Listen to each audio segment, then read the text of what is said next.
Bom dia, gente. Vocês que estão participando aí do CPU. A gente vai começar a resolução agora dos exercícios da lista 3 aqui do CPU, certo? Aqui no URI. Vamos lá. A lista 3 aqui, vamos começar pelo exercício 1059, que é de números pares. Faça um programa que mostre os números pares entre 1 e 100, inclusive. Beleza. A entrada. Neste problema é extremamente simples de repetição, não há entrada. Imprima todos os números pares entre 1 e 100, inclusive, se for o caso, 1 em cada linha. Beleza. Primeiramente, eu já boto a linguagem aqui Python para não esquecer, porque geralmente eu faço submissões e esqueço aqui a linguagem. Então, é recomendado a gente alterar aqui. E caso você sinta mais confortável, a gente aqui vem para algum IDE para não entregar o programa e errar o código. Então, vamos lá. Ele quer, de 1 a 100, os números pares entre esse intervalo. Primeiramente, a gente precisa colocar aqui um for, uma estrutura de repetição, para poder passear pela sequência de números e entregar a gente o resultado que a gente deseja. Beleza? Aqui, como não precisa de entrada, então a gente não vai colocar nenhum input. A gente coloca o intervalo, começa no 1 e vai até o 100. Como ele começa e se restringe ao 1, a gente precisa adicionar no final mais um número. Então, se a gente colocar aqui até o 100, ele vai até o 99. Então, a gente coloca até o 101, que ele vai até o final, que é o 100. Beleza? A gente só fecha aqui a estrutura e vamos para a estrutura de condição. E no caso aqui, como é número par, todos nós sabemos que a divisão de um número par, na matemática mesmo, ele dividido por 2, ele tem o resto da divisão igual a 0. Então, a gente pega aqui a incógnita aí, que é da própria estrutura de repetição, e faz o resto da divisão igual a 0. Beleza, a gente aqui está verificando cada número entre esse intervalo de tempo. E está verificando se ele passa por essa instância, se ele é verificado por essa instância. A gente dá um print aqui normal e a gente só imprime aqui os números que vão passar por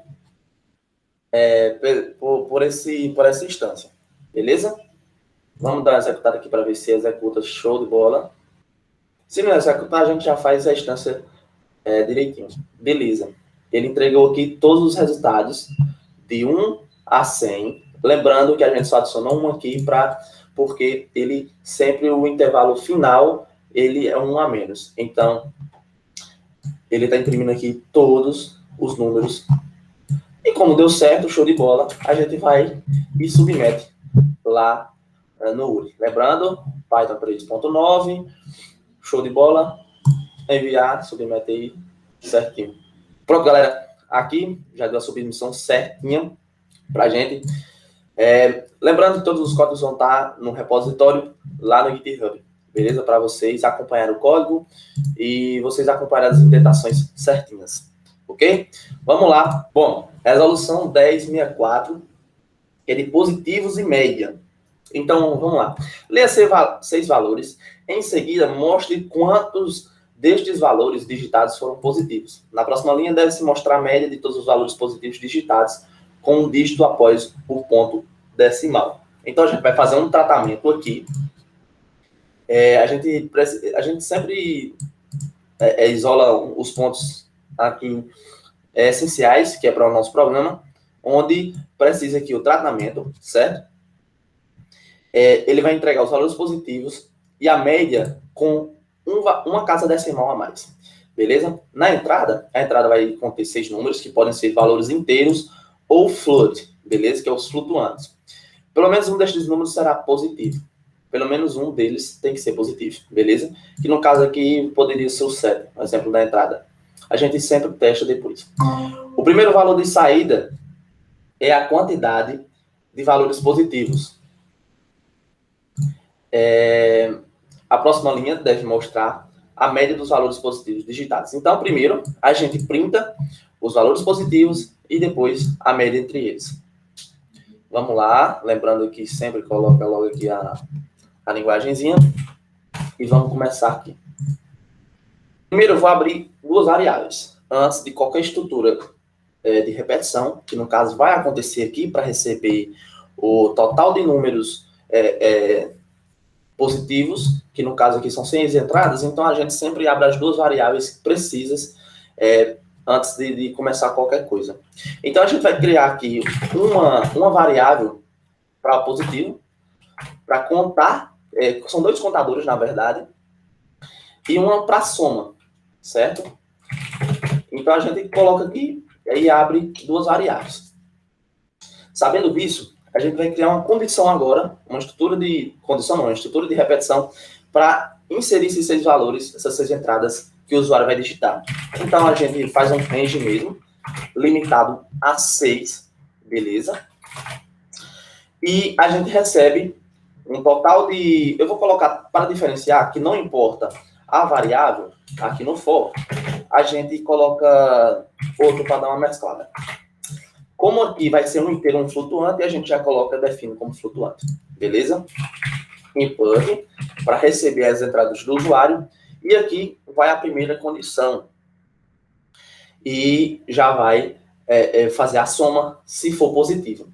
Então, se essa variável aqui, que a gente não sabe qual é a entrada do usuário aqui, for maior que 0, que no caso é positivo, é a condição de positivo, a gente pega o positivo aqui, que é no caso o contador, e soma ele mais igual a 1. Esse mais igual a 1 pode ser resumido a isso aqui também, beleza? Para quem não tem dificuldade de entender um pouco essas restrições aqui, pode ser a mesma coisa de somar ele mesmo mais 1. Então, aqui ele soma a própria variável mais 1. Beleza? Eu vou deixar até comentado aqui para ficar melhor. Depois a gente apaga caso precise. E, claro, se for positivo, então ele vai somar mais igual ao número que vai receber agora. Então, ele vai só fazer a soma.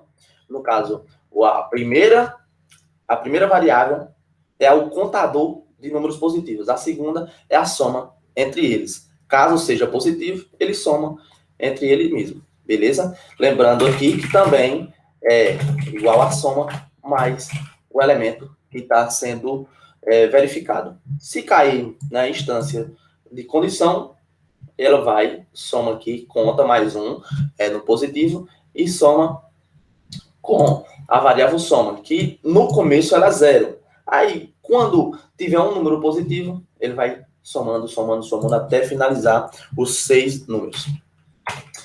Ok. A gente já tem aqui a soma, o positivo. Só que a gente precisa também de entregar a média. A média, na verdade, aqui vai ser a soma dividido pela quantidade de números positivos. Então, vamos lá. A gente pode criar aqui uma variável média e só dividir bem básico, porque depois que sair daqui, essas variáveis não serão zeros, beleza? Vai ser tudo aquilo que caiu aqui dentro dessa estrutura de repetição e na estrutura de condição. Dividido pelo positivo, que no caso aqui foram os números positivos. Ok? E a gente aqui só printa. A primeira linha, lembrando que a primeira linha será o contador, certo? De números positivos. Ok? Lembrando aqui que no print a gente precisa colocar valores positivos. Então, sempre a gente se baseia pelo exemplo de saída, ok? Então, a gente adiciona aqui valores positivos. Beleza. No próximo print é a média desses. Ok? Então, aqui, a gente precisa fazer um tratamento para a média. Ok? Ela precisa ter uma casa decimal. Lembrando, ela precisa aqui, ó, com um dígito após o ponto decimal. Ok? Como é que a gente faz esse tratamento? A gente coloca a média, ok? 2 pontos, correlacionando com o elemento que é a média e ponto 1F, que no caso posterior a um ponto, você coloca uma casa decimal formatada, ok? Então, a origem de dois pontos, que é chamando o tratamento, ponto 1F, é definindo quantas casas decimais terão nesse valor, ok? Vamos lá. Executa aqui. A gente precisa executar essa sequência de números aqui, ok? Beleza. 7 menos 5. Vamos pegar esses valores aqui. 6 menos 3,4. No caso aqui, eu não sei se o Colab aceita vírgulas. Não aceita vírgula, é ponto. Então, vamos lá. 7 menos 5. 3,4. Acho que aqui é menos 3,4, né? Não, vou adicionar um 6. Menos 3,4. Beleza. 4,6. E 12. Pronto. As saídas foram 4 valores positivos e 7,4. Obedece ao exemplo de saída. Pronto. Show de bola. A gente só pega aqui e submete no URI. Ok? Entendido a questão da correlatividade de variável, que no caso é chamando ela mesma e somando com a próxima, com o próximo elemento. Que o elemento aqui vai ser um inteiro, 1, e o próximo vai ser uma variável flutuante, B. Beleza? Vamos lá enviar.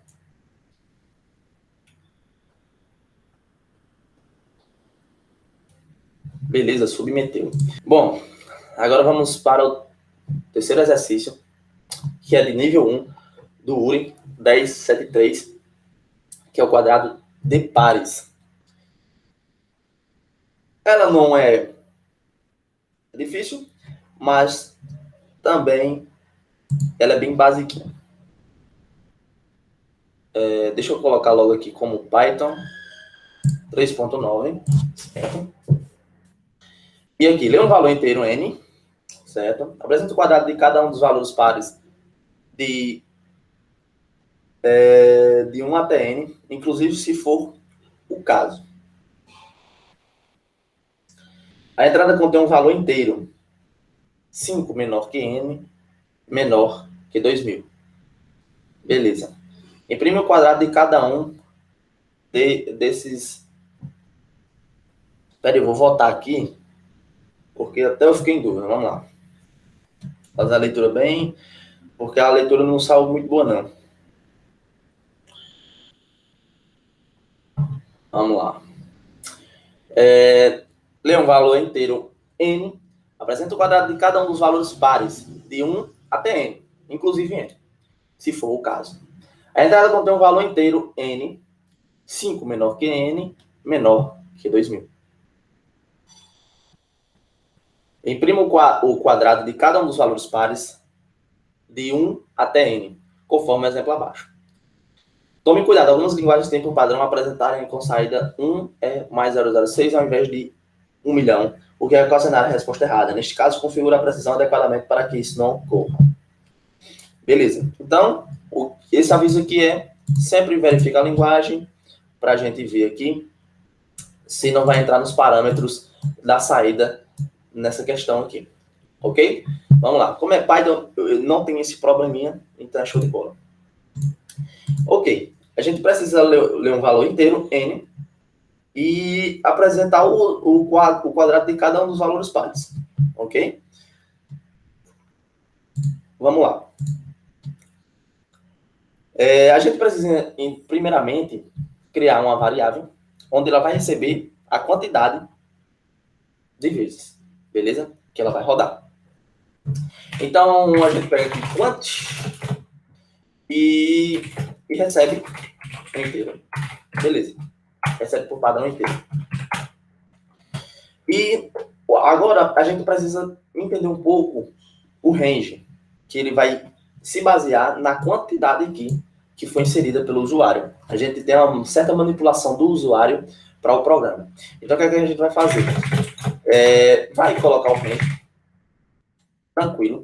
Sempre comece em 1, ok? E a gente precisa entender um pouco. Lembrando do exercício primeiro, a gente sempre adicionou o 1 aqui, pois ele sempre se limita a o último número menos 1. Então, a gente sempre precisa adicionar um número final se a gente quer exatamente até aquele elemento. Ok, sabendo disso, a gente precisa entender que a quantidade vai ser determinada pelo usuário, então a gente precisa envolver essa variável quant aqui dentro desse for. Então, quant, e lembrando que precisa adicionar sempre um número a mais, que no caso é 1. Opa! Um número a mais no for, então a gente já adiciona aí e já fica certinho para o número de vezes que o usuário quiser. Fazemos a estrutura aqui, que no caso é quadrado de pares. Então, bem facilzinho, a gente aplica a mesma ideia de um par, que no caso, se o número aqui, ele no resto da sua divisão por 2 foi igual a 0, então ele é considerado um número par. Ok. O que é que a gente precisa fazer? A gente precisa entregar o quadrado, ok? O resultado do quadrado que recebe. O que é que a gente faz? A gente precisa, como é um quadrado, é tudo elevado a 2, beleza. Então, a gente inicia uma variável aqui, onde recebe o i, que no caso é o verificador da quantidade de vezes que ele quer verificar, certo? E se ele for par, ele entra aqui e já entrega o quadrado. Então, a gente coloca aqui quad, só para exemplificar. Beleza? E recebendo, claramente, obviamente, a incógnita volátil, que no caso ela vai, a cada nova instrução, ela vai se repetir e vai alterar o seu valor. Ela vai verificar, se for positivo, então, como é um quadrado, lembrando que o quadrado, a potência em Python é 2 asteriscos. Ok? E sempre elevado a 2, porque é um quadrado em si.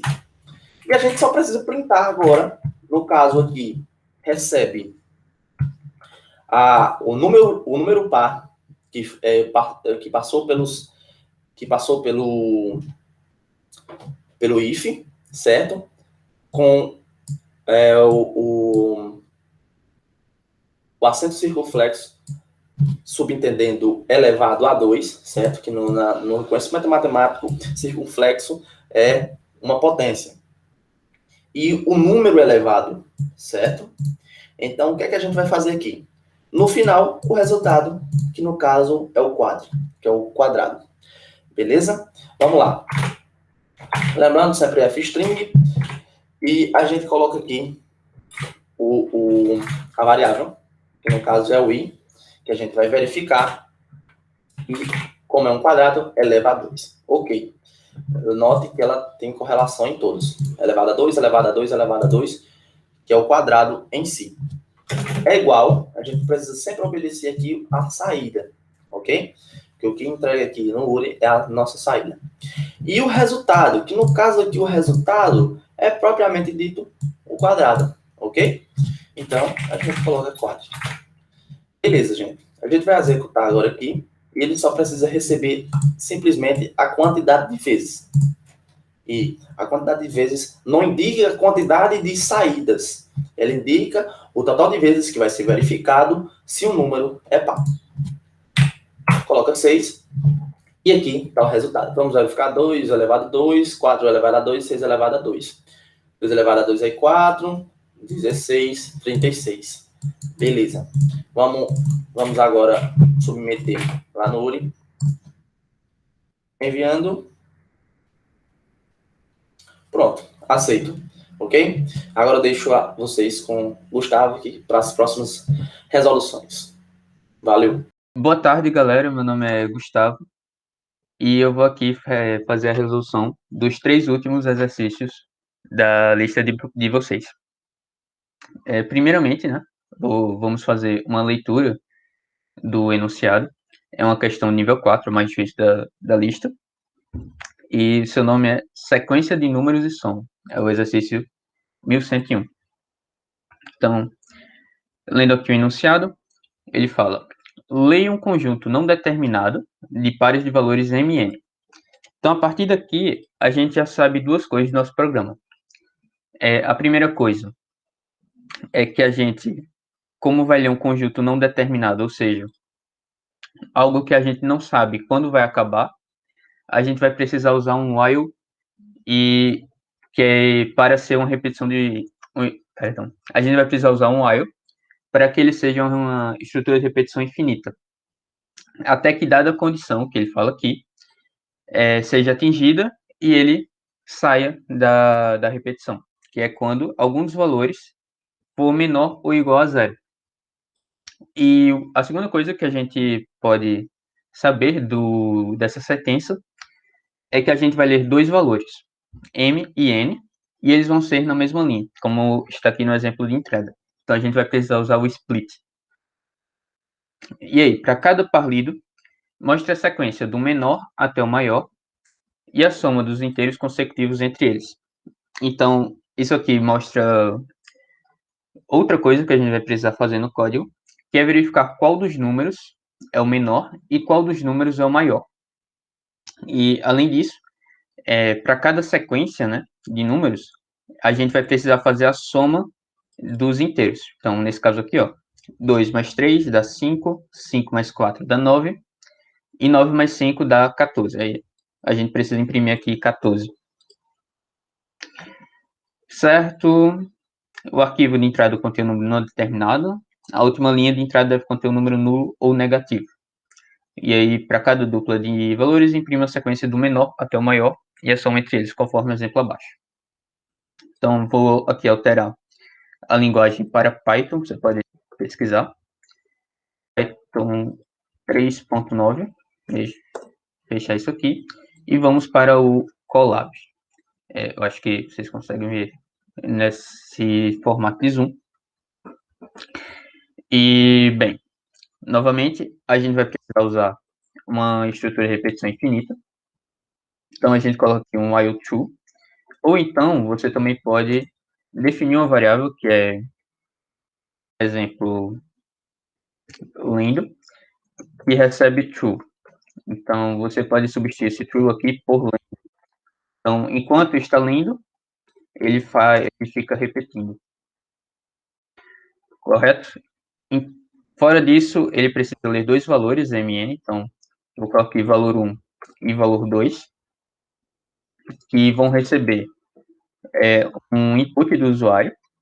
E como são dois valores, a gente precisa usar o split, que vai transformar, vai direcionar para cada um dos dois aqui.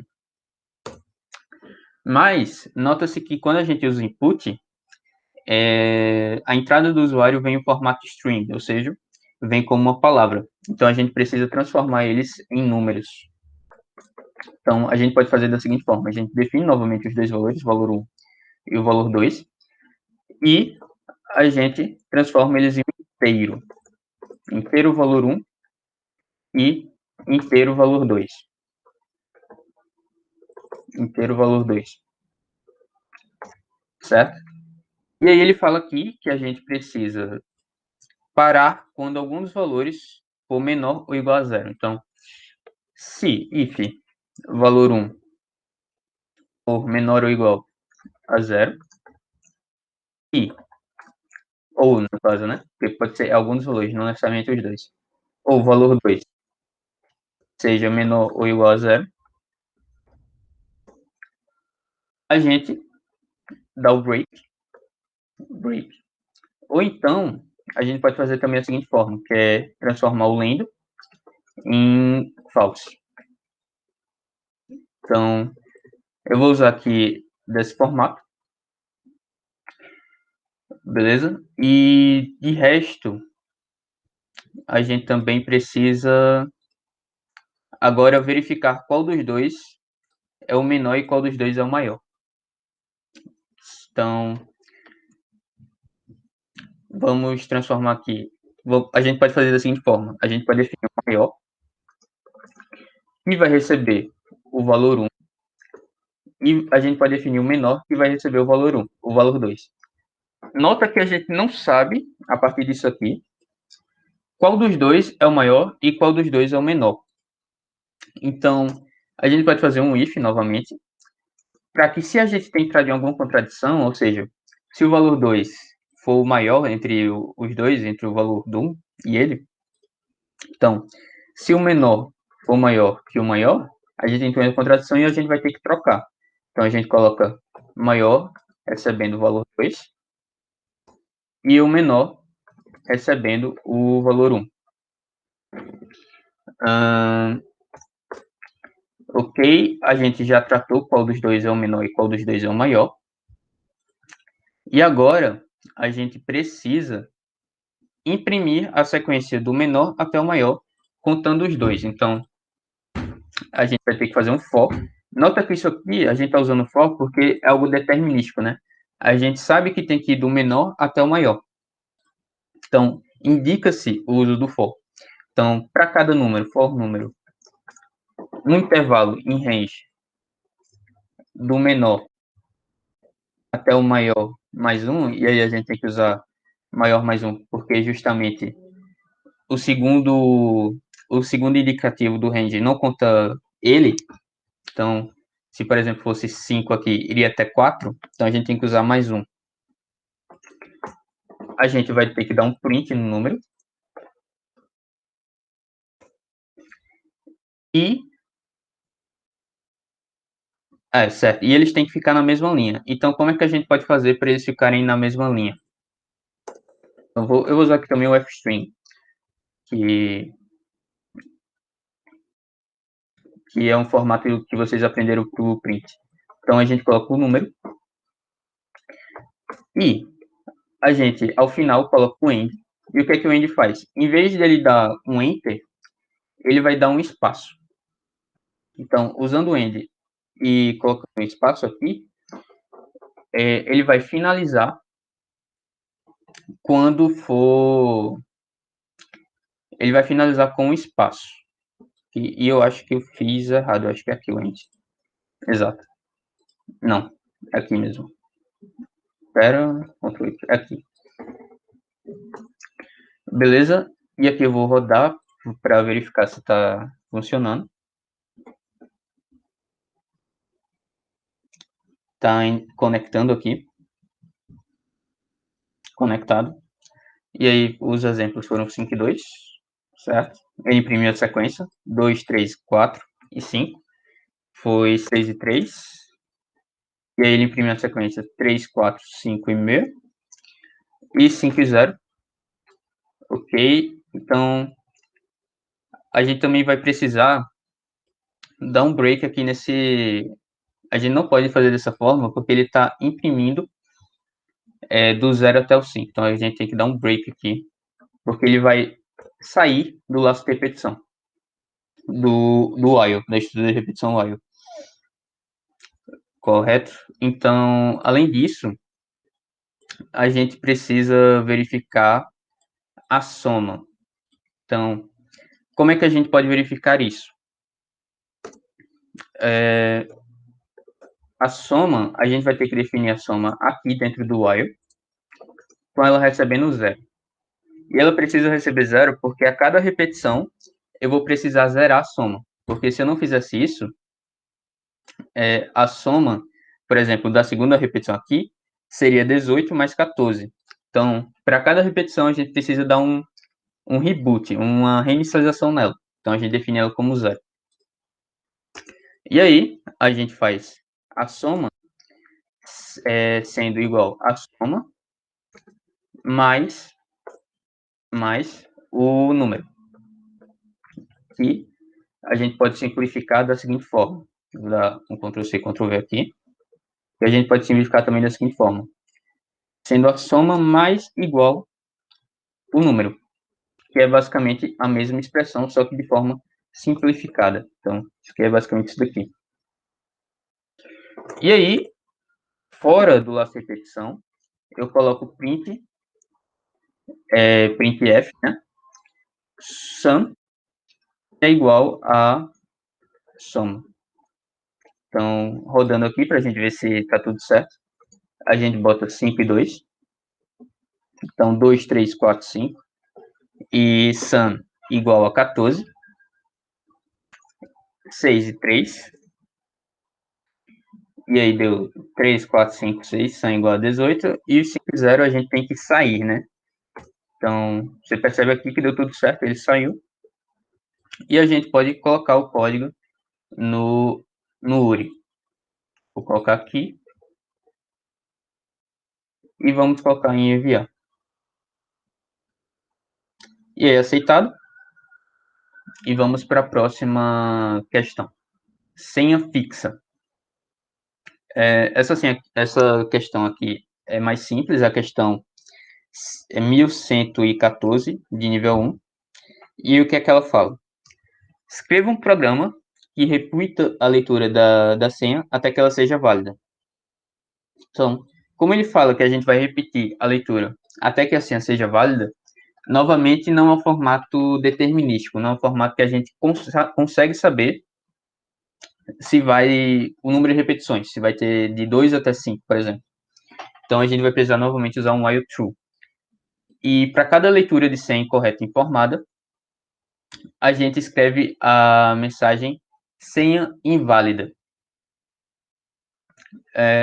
Certo? E quando a senha for informada corretamente, deve ser impressa a mensagem acesso permitido. E o algoritmo vai ser encerrado. E aí a gente considera que a senha correta é o valor 2002. Então, vamos lá. Então, novamente, a gente começa com while true. E aí a gente pode substituir esse true para uma variável enquanto está lendo. Vai ser true. Então, a gente substitui aqui por lendo. E aí, enquanto a gente está lendo, a gente vai ler a senha. E se a senha for correta, a gente imprime a mensagem acesso permitido e encerra o programa. Se a senha não for correta, a gente simplesmente imprime senha inválida. Então, a gente coloca o variável aqui senha, recebe um input. Como é um string, a senha vai ser uma palavra e só é uma, e a gente pode ler ela simplesmente. A gente não precisa ler duas senhas em uma linha só.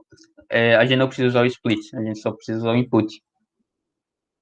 E aí, se a senha for igual à senha correta, que é 2002, a gente printa a mensagem, imprime a mensagem acesso permitido. E aí, else, se a senha não for correta, a gente imprime a mensagem. Deixa eu ver qual é a mensagem. Sem inválida. E uma dica que eu dou a vocês é simplesmente copiar o exemplo da saída, porque assim previne de vocês não colocarem uma mensagem, algum caractere que não está lá, ou então algum caractere faltando, sabe? Então, as senhas eram 2030, que não é correta, aí vai dar sem inválida. 2022, sem inválida. E aí a gente bota aqui 2002. Aí acesso permitido.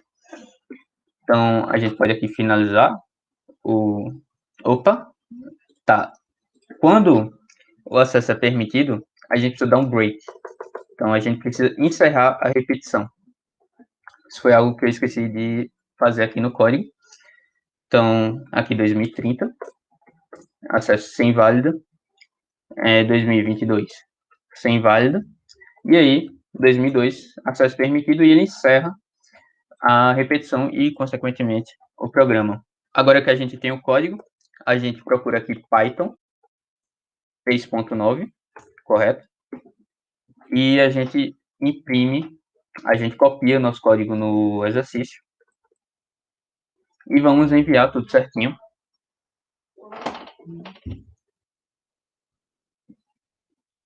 E aí, aceitado, né? Ok. E aí, a nossa próxima questão Resto da divisão é o exercício 1133, de nível 3, da lista de vocês. E o que é que ele fala? Escreva um programa que lê dois valores x e y, e aí você percebe que eles não estão não precisam ser lidos na mesma linha, então a gente não precisa usar o split. E imprima todos os valores entre eles, cujo resto da divisão dele por 5 for igual a 2 ou igual a 3. Então a gente vai pegar os valores entre eles, por exemplo, começando do 11 e terminando em 17, nesse exemplo aqui. E se o resto da divisão de algum desses números por 5 for igual a 2 ou a 3, a gente vai imprimir eles. Então, e nota-se que ele fala aqui que o arquivo de entrada contém dois valores positivos quaisquer, e eles não necessariamente estão em ordem crescente. Então, a gente precisa novamente verificar qual dos dois é o menor e qual dos dois é o maior, para podermos transformá-los em ordem crescente. Então, vamos aqui para o Colab e vamos começar. Certo? A gente precisa ler dois valores, valor 1, receber um inteiro e o input, né? Input. E a gente vai ler também o valor 2, que vai receber um inteiro e, consequentemente, também é um input do usuário. E a gente vai imprimir todos os valores entre eles, cujo resto da divisão por 5 foi igual a 2 ou a 3.